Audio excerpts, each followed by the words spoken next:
Hola, muy buenas noches. Bueno, vamos a ir esperando que se vayan conectando a nuestro en vivo.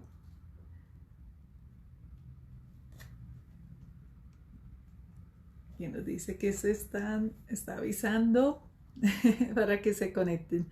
Bueno, hoy arrancamos un poquito más tarde porque estaba cerrando un evento que teníamos los egresados, los exalumnos de mi colegio querido, de mi colegio Nuestra Señora del Rosario, que estamos celebrando las bodas de diamantes, 75 años de formación de jóvenes en bachilleres. Y bueno, estábamos celebrando hoy con las hermanas dominicas este encuentro de exalumnos y bueno, lo acabamos de terminar y por eso nos conectamos en este momento. Bienvenida Sandra Milena.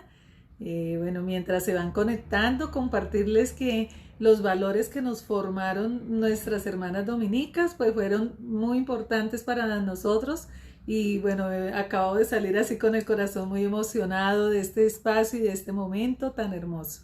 Bienvenida Sandra Milena, bienvenido Daniel Rojas. Bueno, les voy compartiendo y vamos a arrancar con nuestro libro de El Alquimista, un libro hermosísimo.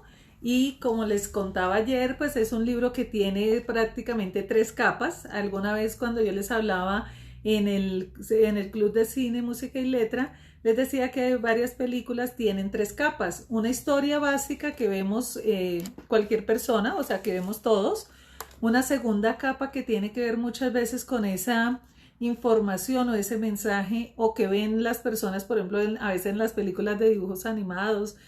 Pues primero hay una capa que ven los niños menores, otra capa que ven luego los niños más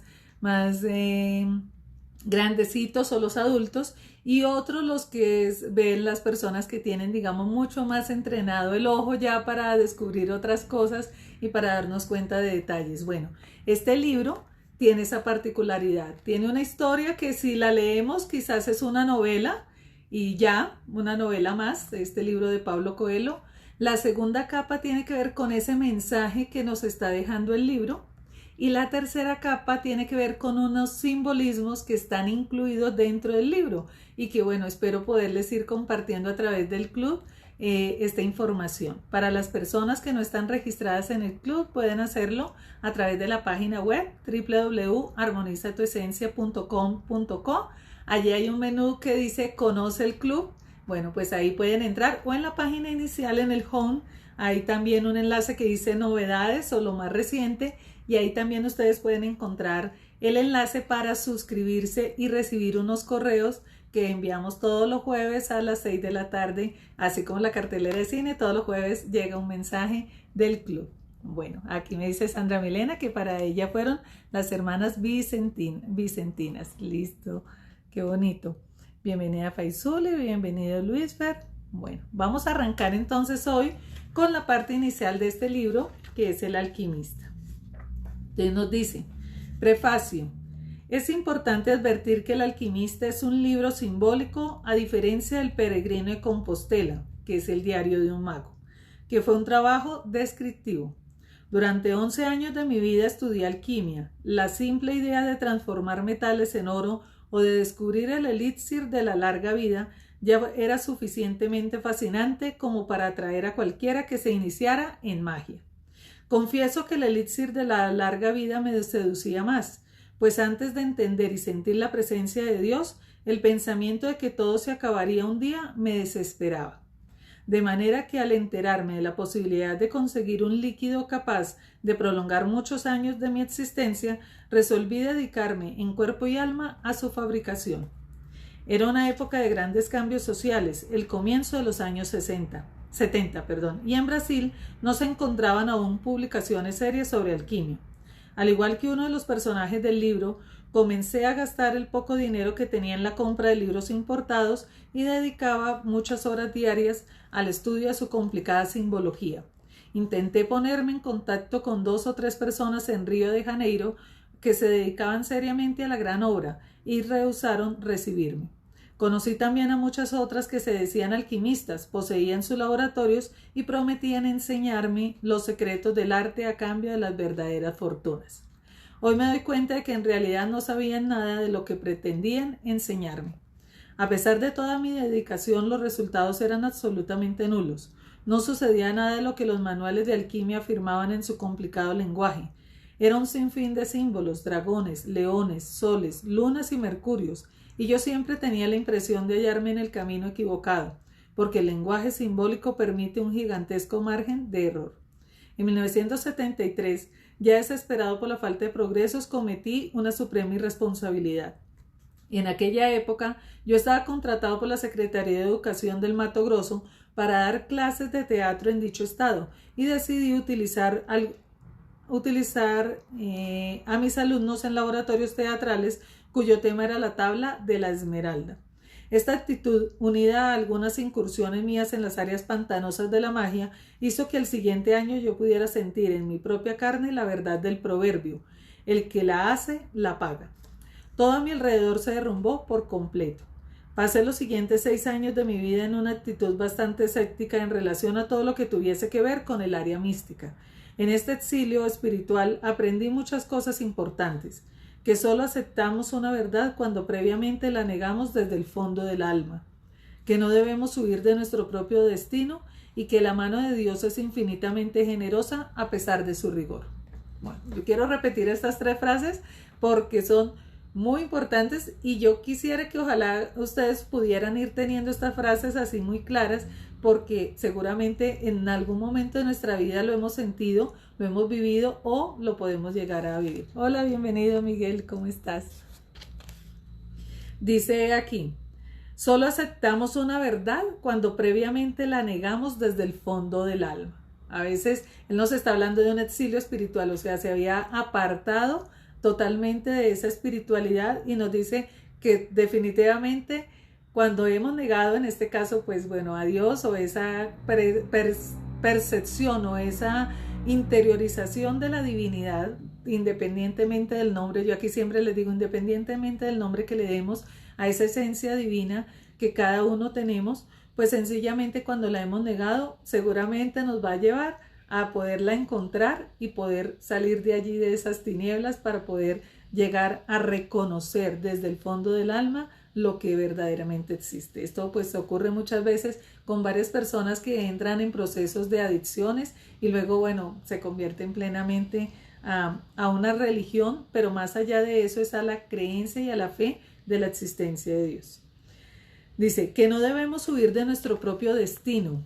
Definitivamente a veces queremos cambiar las cosas así como de buenas a primeras, y como lo veíamos en el libro que terminamos ayer, las cosas son un proceso, o sea, no ocurren las cosas de buenas a primeras y de un momento para otro, sino que ocurren a través de estar poco a poco avanzando en ese proceso, pero nosotros no podemos huir de lo que hemos venido a hacer a este plano. Cada uno fuimos enviados con esa chispa divina a construir algo acá, a aprender algo, y no podemos huir de aprender de eso. Y si no, pues bueno, la vida se encarga de mostrárnoslo muchas veces hasta que nos demos cuenta. Dice, y ahí viene la tercera frase, que la mano de Dios es infinitamente generosa a pesar de su rigor. Bienvenida, Mariela. Dice, en 1981 conocí a Ram, mi maestro, que me reconduciría el camino que estaba trazado para mí. Y mientras él me entrenaba en sus enseñanzas, volví a estudiar alquimia por cuenta propia. Cierta noche, mientras conversábamos después de una extenuante sesión de telepatía, pregunté por qué el lenguaje de los alquimistas era tan vago y complicado. Existen 3 tipos de alquimistas, dijo mi maestro. Aquellos que son imprecisos porque no saben de lo que están hablando. Aquellos que lo son porque saben de lo que están hablando, pero también saben que el lenguaje de la alquimia es un lenguaje dirigido al corazón y no a la razón. ¿Y cuál es el tercer tipo?, pregunté. Aquellos que jamás oyeron hablar de alquimia, pero que consiguieron, a través de sus vidas, descubrir la piedra filosofal. Bueno, recordemos que la alquimia y la piedra filosofal, que se hablaba sobre todo en la Edad Media, era poder transformar precisamente todas estas piedras y esto en oro, porque era como el gran descubrimiento. Pero también luego hubo una nueva teoría sobre los alquimistas y era descubrir el elixir de la eterna juventud, de la eterna vida. Y sencillamente vamos a ver a través de este libro algo maravilloso que seguramente nosotros nos vamos a dar cuenta que la alquimia existe en nosotros y que es posible, como dice aquí, descubrir la piedra filosofal más allá de esa riqueza, digamos, como mundana, como lo podemos percibir. Vamos a encontrar la piedra filosofal a través de descubrir nuestra propia alquimia. Y de este modo mi maestro, que pertenecía al segundo tipo, o sea, a los que saben de la alquimia y hablan de él porque lo han encontrado, y además nos dice que es un lenguaje dirigido al corazón y no a la razón. A veces queremos entenderlo todo desde aquí y resulta que hay cosas que no se entienden desde ahí, se entienden desde acá. Así que muchas veces cuando estemos bloqueados y digamos, pero ¿por qué no logro entender lo que me está pasando? ¿Por qué no logro descubrir algo que quiero encontrar? ¿Por qué no logro quizás encontrar un resultado o poder solucionar alguna situación? Pues muchas veces tenemos que definitivamente doblegarnos y dejar de estar aquí buscando la explicación aquí y conectarnos con el corazón. Ahí es donde a veces se encuentran los verdaderos resultados y el propósito de la existencia. Descubrí entonces que el lenguaje simbólico, Descubrí entonces que el lenguaje simbólico que tanto me irritaba y desorientaba era la única manera de alcanzar el alma del mundo, o lo que Jung llamó el inconsciente colectivo. Descubrí la leyenda personal y las señales de Dios, verdades que mi raciocinio intelectual se negaba a aceptar a causa de su simplicidad. Descubrí que alcanzar la gran obra no es tarea de unos pocos, sino de todos los seres humanos de la faz de la tierra. Es evidente que la gran obra no siempre viene bajo la forma de un huevo o de un frasco con líquido, pero todos nosotros podemos, sin lugar a dudas, sumergirnos en el alma del mundo. Bueno, más adelante yo les voy a compartir la próxima semana en el club qué es el alma del mundo, qué es lo que significa eso. Así que inscríbanse para que no se pierdan toda la información. Por eso El alquimista es también un texto simbólico. En el decurso de sus páginas, además de transcribir todo lo que aprendí al respecto, procuro rendir homenaje a grandes escritores que consiguieron alcanzar el lenguaje universal. Hemingway, Blake, Borges, que también utilizó la historia persa para uno de sus cuentos, y Malbatahan, entre otros.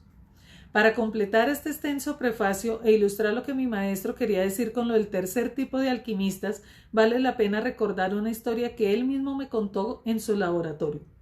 Nuestra Señora, con el niño Jesús en sus brazos, decidió bajar a la tierra y visitar un monasterio. Orgullosos, todos los sacerdotes formaron una larga fila y uno a uno se acercaban a la Virgen para rendirle homenaje.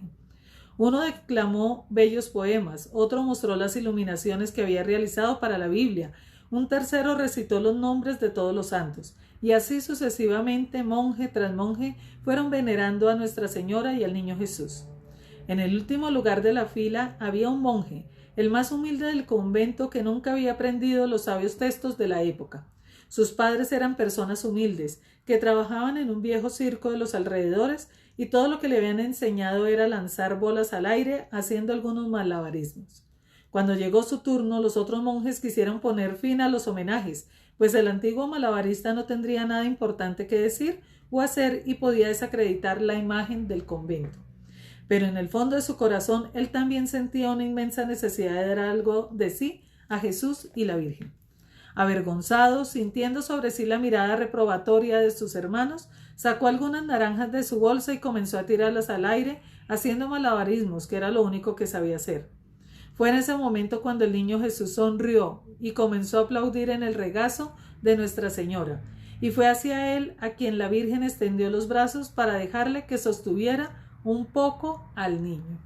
Bueno, con esta historia aquí cierra el prefacio, dice el autor, o sea, Paulo Coelho. Aquí nos está hablando de que a veces estamos muy pendientes de esa presunción y mucho desde el ego, o sea, porque no importa que sean religiosos, están mucho desde el ego, queriendo pues sobresalir y mostrar los grandes atributos, pero a veces en la humildad, en la sencillez, en lo que hacemos más en lo que estamos pensando y en querernos mostrar, se encuentra la verdadera grandeza del ser humano.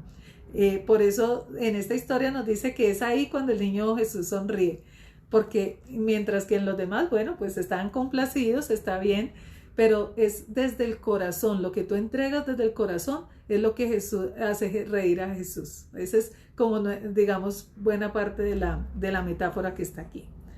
Vamos a arrancar hoy con esta primera parte y voy a tratar de ir haciendo unos cortes día a día, porque obviamente a diferencia de nuestro libro anterior que eran unas lecciones, pues este tiene unos puntos. Yo sé que cuando uno empieza a leer un libro uno quisiera ya leérselo todo, y realmente este es un libro pequeño que yo sé que lo vamos a digerir rápidamente. Dice prólogo. El alquimista cogió un libro que alguien de la caravana había traído. El volumen no tenía tapas, pero consiguió identificar a su autor, Oscar Wilde. Mientras hojeaba sus páginas encontró una historia sobre Narciso. El alquimista conocía la leyenda de Narciso, un hermoso joven que todos los días iba a contemplar su propia belleza en un lago. Estaba tan fascinado consigo mismo que un día se cayó dentro del lago y se murió ahogado. En el lugar donde cayó nació una flor a la que llamaron Narciso. Pero no era así como Oscar Wilde acababa la historia. Él decía que cuando Narciso murió, llegaron las Oreades, diosas del bosque, y vieron el lago transformado, de un lago de agua dulce que era, en un cántaro de lágrimas saladas. ¿Por qué lloras?, le preguntaron las Oreades. Lloro por Narciso, repuso el lago. Ah, no nos asombra que llores por Narciso, prosiguieron ellas. Al fin y al cabo, a pesar de que nosotras siempre corríamos tras él por el bosque, tú eras el único que tenía la oportunidad de contemplar de cerca su belleza. ¿Pero Narciso era bello?, preguntó el lago. ¿Quién, sino tú, podría saberlo?, respondieron sorprendidas las Oreades. En definitiva, eran en tus márgenes donde él se inclinaba para contemplarse todos los días. El lago permaneció en silencio unos instantes. Finalmente dijo: yo lloro por Narciso, pero nunca me di cuenta de que Narciso fuera bello. Lloro por Narciso porque cada vez que él se inclinaba sobre mi orilla yo podía ver en el fondo de sus ojos reflejada mi propia belleza. Qué bella historia, dijo el alquimista. Bueno, aquí cierra esta parte. Bienvenido Oscar, bienvenida Nancy. Y bueno, aquí se han unido otras personas de Clínica del Norte. Qué linda esta historia que nos está mostrando, porque a veces lo que nos quiere simbolizar este pequeño prefacio de lo que abre el alquimista y de lo que empieza, o sea, nos empieza a abrir aquí el libro, este abrebocas de qué es lo que vamos a encontrar. Así que nos está diciendo que el alquimista abre el libro y encuentra esta historia sobre Narciso. Pero todos sabemos, o bueno, muchos hemos escuchado que por eso se llama narcisismo, cuando las personas estamos enamorados de nosotros mismos, porque así es la historia de Narciso, que estaba enamorado de sí mismo, tanto que todos los días iba y todo el tiempo estaba viéndose en el lago, hasta que un día, bueno, se cayó allí. Y qué bonito cuando él le está diciendo el lago, es que yo no lloro por Narciso, yo nunca me di cuenta que era bello, sino lloro por Narciso porque me veía reflejado en él. Qué hermoso que podamos ver el corazón de las personas. Esa es la gran lección que nos empieza a mostrar aquí. El corazón de oro que se ve en las personas, porque definitivamente nosotros nos vamos a ver reflejados en los demás. A veces cuando nos molestan las cosas de los otros no tiene que ver muchas veces con lo que el otro está haciendo, con lo que dice, sino con lo que nosotros estamos sintiendo, con lo que el otro nos está mostrando. Primero, ¿dónde está nuestra herida? Cuando hablamos en el eneagrama hablamos muchas veces de la herida, y a veces esa persona nos dice algo y resulta que a nosotros nos causa rabia, nos causa dolor, nos causa tristeza, nos causa de pronto desagrado, indiferencia. Pero todo eso que esa persona quizás nos está mostrando es el espejo en el que nos estamos viendo. Es el espejo en el que nos está mostrando algo que nos falta sanar. La herida, esa herida primaria que nos hace parte de nuestra esencia, pero también quizás creencias que traemos del pasado. Entonces es en ese momento donde estamos dándonos cuenta que nos estamos viendo en los ojos de Narciso, porque ahí nos está mostrando lo que hay realmente en nosotros. Y también, por supuesto, nos puede mostrar lo bello. Cuando recibimos de alguien algo hermoso, la gratitud, la generosidad, la solidaridad, todo eso está reflejado en algo también que estamos recibiendo. O sea, es un reflejo, es un espejo mutuo. Esta gran lección lo que nos quiere mostrar muchísimo es eso, el espejo. el espejo. Y hay algo que muchas veces encontramos que dice que los ojos son el espejo del alma. La mirada de las personas nos están diciendo mucho. Bueno, aquí el lago se veían los ojos de Narciso y a través de eso veía belleza, veía algo maravilloso. Quizás estaba también siendo un poco Narciso el propio lago, pero estaba viendo la belleza que hay. Por eso siempre decimos que los ojos son el reflejo del alma. Lo que una persona nos está mostrando con sus ojos es algo infinito. Nos está mostrando, allá como dice el alquimista, el tesoro que hay en el corazón. Así que, bueno, ya desde este prefacio nos está mostrando que vamos a hablar de algo mucho más profundo y no es una simple historia, sino que podamos encontrar precisamente nosotros esa alquimia y que empecemos a darnos cuenta que los demás van a reflejar lo que nosotros estamos sintiendo. A veces decimos, pero ¿cómo puede alguien tan malo poder estarme reflejando algo a mí? Precisamente si yo estoy viendo la maldad en el mundo y la maldad en otra persona, quizás es porque me está invitando a que yo trabaje más en mi bondad, trabaje más en ser un hombre justo, una mujer justa. En la antigüedad la palabra justo tenía que ser con ser bueno. El ser justo reunía todas las virtudes para ser justo y para ser honrado ante la divinidad suprema. Pues sencillamente esa es la gran invitación. Si vemos tanta maldad en el mundo, pues ¿qué es lo que nos toca hacer? No es necesariamente que la maldad esté en nosotros, sino que debemos trabajar más. Dice que no hay nada peor que la indiferencia de un hombre bueno. Así que, bueno, quizás si estamos viendo demasiada maldad en el mundo, tenemos que poner mucho más trabajo nosotros para vibrar en la luz y en la armonía y poder apagar la oscuridad. La oscuridad no es buena ni es mala, pero la oscuridad puede trabajar al servicio de la luz si muchos más vibramos en la luz.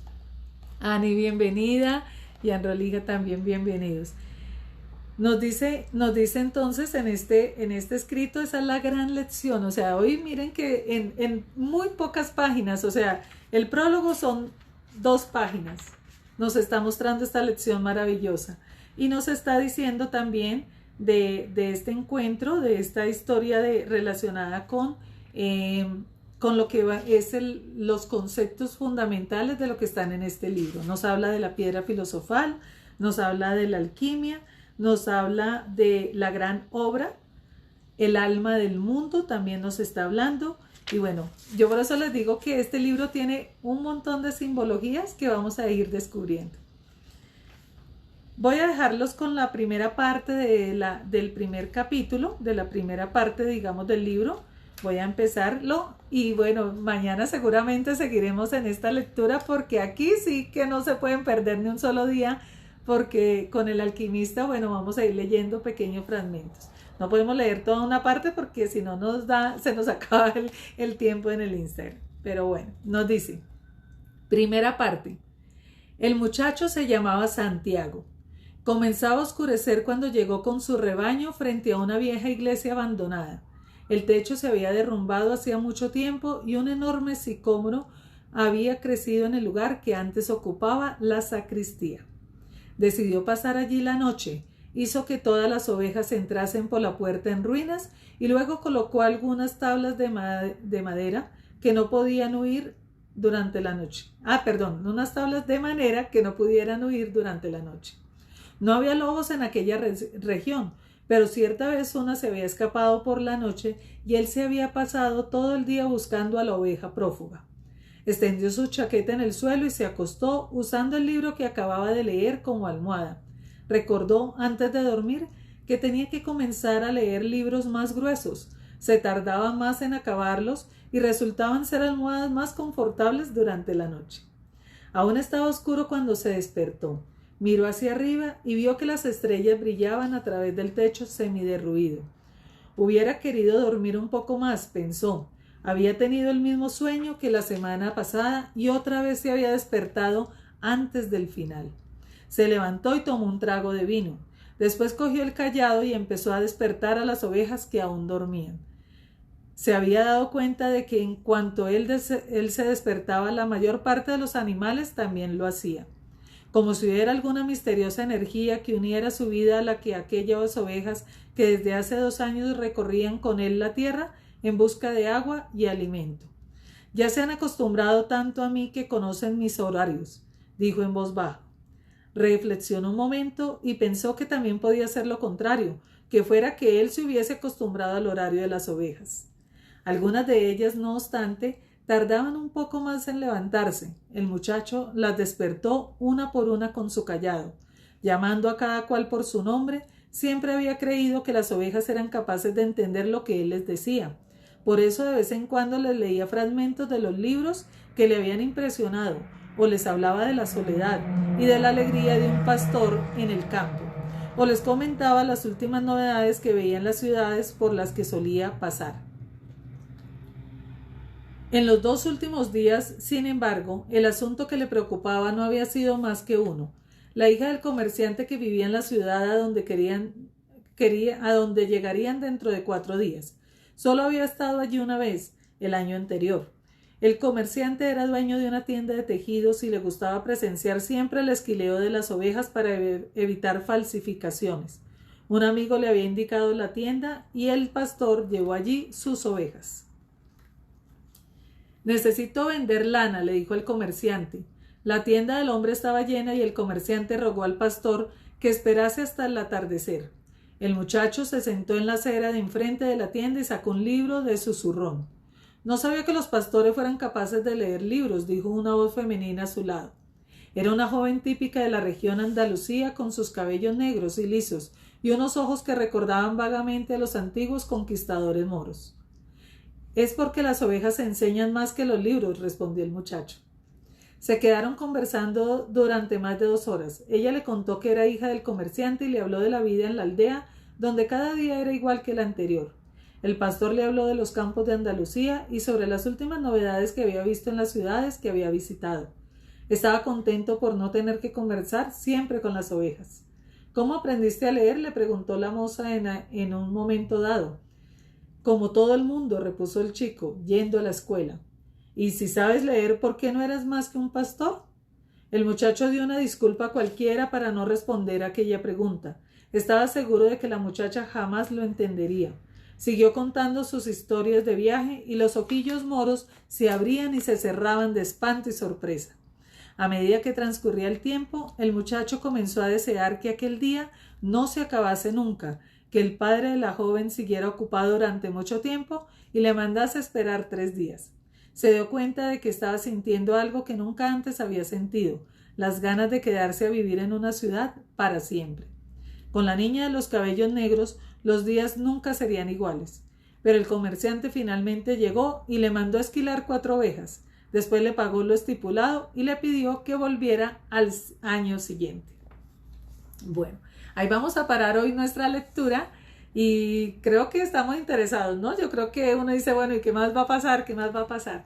Bueno, nos está hablando de Santiago. Esta historia ocurre en Andalucía en el sur de España, donde pues por eso nos hablan también del tema de la raza mora, porque como muchos de ustedes recuerdan, el sur de España principalmente, aunque ellos se extendieron incluso buena parte más arriba de Madrid, incluso algunos dicen que llegaron hasta Francia, pero sobre todo la parte sur de España fue donde más pues permanecieron durante mucho más tiempo los moros, los árabes, y allí pues digamos hay una gran tradición también de esa mezcla de culturas y de razas que son los moros, los andaluces que vienen de la zona flamenca, y por supuesto se han mezclado con los que venían de Castilla, que es como la parte ya central y bueno, que venía de España.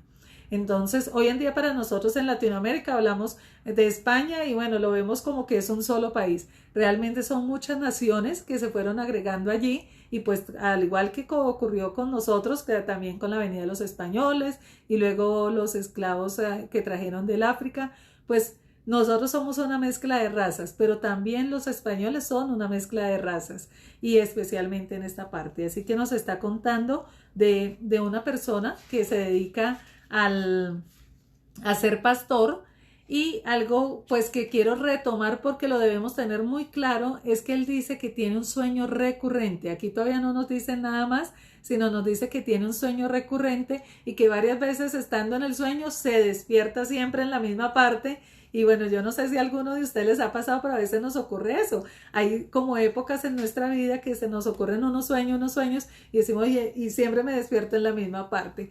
Bueno, pues a él le pasaba eso y no lograba concluir qué era lo que iba a pasar con su sueño. Así que en la historia de su sueño, entonces él nos está diciendo dónde estaba él, dónde dormía. En una antigua sacristía, en una iglesia que estaba derruida. Ustedes saben que en España hay muchas áreas que uno ve pequeños fragmentos, digamos, de estas antiguas capillas. Y bueno, esta era una antigua iglesia y ya no tiene su techo, ya es una construcción vieja que no se utiliza como sacristía. Y pues él allí se cubría en las noches para poder dormir y cuidar a sus ovejas. Así que ese es un punto clave y se los repito porque para que lo tengamos muy en cuenta, porque en la historia nos va a hacer algo relevante y es importante que lo tengamos muy claro. También nos está hablando de algo y es que es pastor. Y recordemos que siempre el tema del pastor y las ovejas es algo que siempre nos lo están reiterando muchísimo en las escrituras. Las sagradas escrituras en la Biblia nos hablan mucho de los pastores, de las personas que cuidaban, digamos, los rebaños, y estos también se asemeja muchísimo a lo que siempre estamos hablando. Todos hacemos comunidad, todos construimos una iglesia o construimos una comunidad. Así que a veces estamos allí y es importante, digamos, quién nos reúne y quién nos congrega para poder estar allí como un rebaño, acompañándonos. Por supuesto, no como animalitos, sino todo lo contrario, para brindar la mejor lana para el servicio de todos. Así que, bueno, esos son como puntos clave que vamos a ir teniendo en cuenta para más adelante. Y bueno, también allí conoce una chica, dice que de ojos era una chica mora, ¿no? Recordemos que los comerciantes son los árabes, tradicionalmente, y ustedes recuerdan que siempre la ruta de la seda, desde muchísimos años antes, desde toda la historia, el comercio se desarrolló principalmente en la zona que hoy en día es árabe, todo lo que es el Medio Oriente, Egipto e incluso la India, y bueno, toda esta parte fue punto central porque era por donde pasaban siempre las caravanas de comerciantes. Así que nos está hablando también de alguien que es un comerciante, una persona mora, y que su hija, bueno, le hace la charla, pero finalmente él interrumpe y le dice, y vuelve el otro año, así que no la va a ver muy pronto. Entonces, bueno, hasta ahí los dejo con la historia por hoy. Y bueno, ya hemos ido hoy tocando puntos claves. Les recuerdo el tema del espejo, que lo hablamos de Narciso, la piedra filosofal que habita en cada uno de nosotros. Y aquí Faisú le decía, es una comparación de los metales preciosos con el interior del ser. Sí, efectivamente la alquimia sucede principalmente en nuestro corazón y el elixir de la larga vida tiene que ver con esto. Así que, bueno, ahí vamos a ir encontrando muchos datos. También otro de los que hablamos hoy fue el tema, bueno, de vernos reflejados, y algo que también él nos decía es algunas personas que han escrito y han encontrado el lenguaje universal.